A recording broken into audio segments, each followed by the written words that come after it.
Okay, bring out the. Let's bring out all the good stuff. The biggest threat of survival.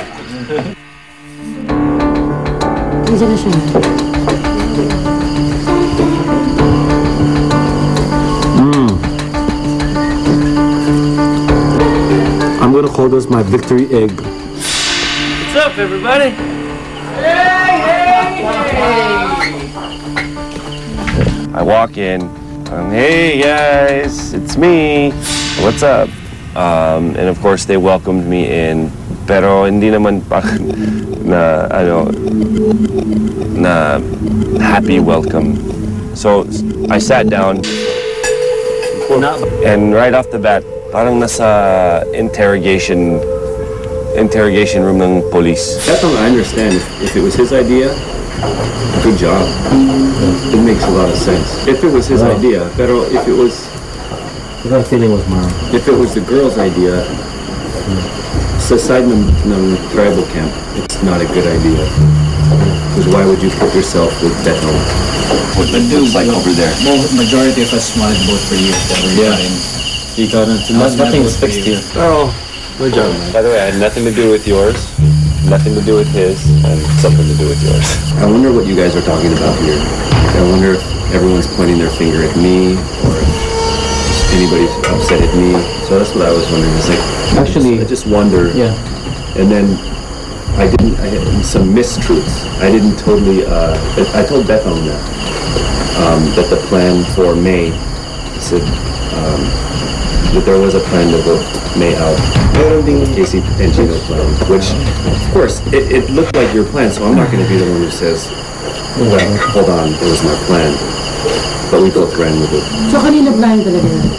Plano mo o plano ni Gino? Who came up with the idea? Who came up with the idea? So the plan with May, and I just said, oh, sige, Gino, yes, it was my idea. We had many ideas, but this was the best one, and we decided to do it together. So we. Anyway, you fed me well, so I'm feeding you well. Hey! Just how come you guys never did that for me? Far out, man. Yeah. Well, because according to Art, snake ka nga daw, di ba? Just kidding. It was fried rice and corned beef. Yes, it was awesome. It was awesome. And it was also awesome because as they were asking me questions and very intense, and they were like, ano, bakit ganyan ka? Totoo ba? This is Arnold, because he was really intense. So I was like, no. I was just eating the food. Parang, shut up. Let me eat. Alam mo, pinapakinggan ko lang kayo. Pinapakinggan lang namin kayo ni Art. Una, hindi ko alam kung ano talagang tunay na nangyari. Pero, ibang-iba ang nangyaring kwento niyo sa akin nung dumating ako dito. Kasi yun yung binis ko sa sinabi sa akin ni Johnny. Nakakatawa kayo. Hindi, pero inamin naman niya na siya yung nag-idea na take out ka. Oo, pero nilalatag niya yung mga plano. Hindi, sa kanya Same, one-way plan. Ako pag nagplano ko, may mga option. Nakakatawa lang kayo na ang init-init niyong nagdi-discuss about it. Lahat ng mga issue. Tapos, yun lang pala yung maririnig ko sa inyo ngayon. Yun, hindi mo na alam kung sino ba talaga nagsabi ng totoo sa inyo.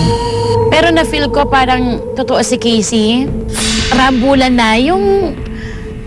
my God. Sobrang nga talaga na... Grabe tong mga to, hindi mo na alam kung sino yung sinungaling at saka nagsasabi ng totoo.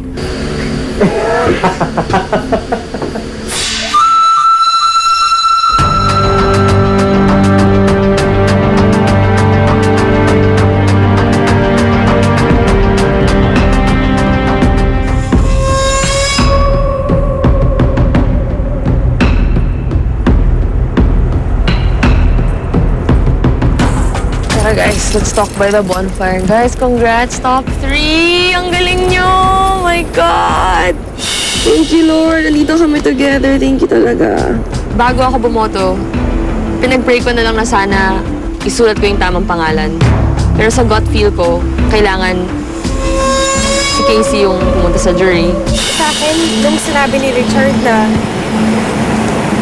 parang, Sino ba yung gusto niyo makasama sa top? sino ba ang gusto niyo makasama sa top?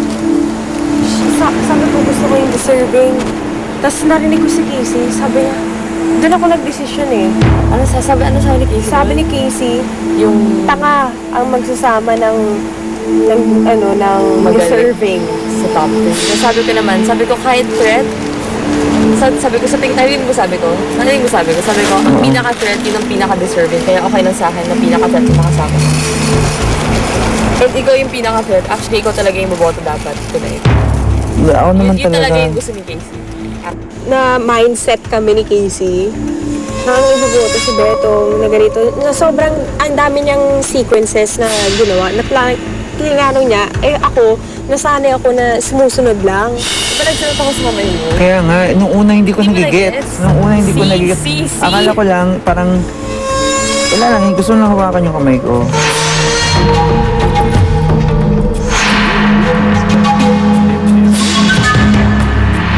Tapos saka ko na-realize itong inulit mo.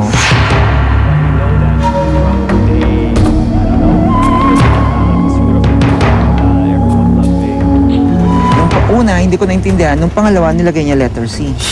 Nung time na yun, parang, di ko alam kung ano ba to, totoo ba to? Parang bakit biglaan? Kasi, parang, parang, nasa stage ka na parang okay ka na, tapos bilang malilito ka na naman, so ngayon hindi mo alam kung anong gagawin mo na talaga. Naramdaman ko talaga yung galit talaga yung galit na damdamin talaga ni Casey na parang, you girls, parang siguro, sinabi pinagkatiwalaan ko kayo, and then anong nangyari, parang gano'n. Tapos ang ginawa niya, sinapit niya ako. Congrats. Sinabi niya sa akin, congrats. So, doon ako naiyak. Naiyak talaga ako kasi hiyang-hiya ako sa kanya. Natanggal si Casey, nakangiti yung mga Bulan boys. Sila John, Arnie, Gino. Nakangiti sila. Tapos sabi ko, anong ibig sabihin kaya na huwag magpagamit? Tapos sabi niya, basta may hangganan ng pagsasama niyo ni Casey. Sumunod ka, dadaling ka niya sa huli, pero huwag mo hahayaan na gagamitin ka sa huli.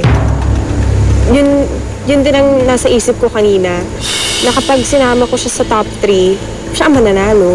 Galit ako sa sarili ko dahil nagawa ko yun, pero naiintindihan ko rin yung sarili ko dahil magagalit din ako sa sarili ko kung nagpatalo na lang ako.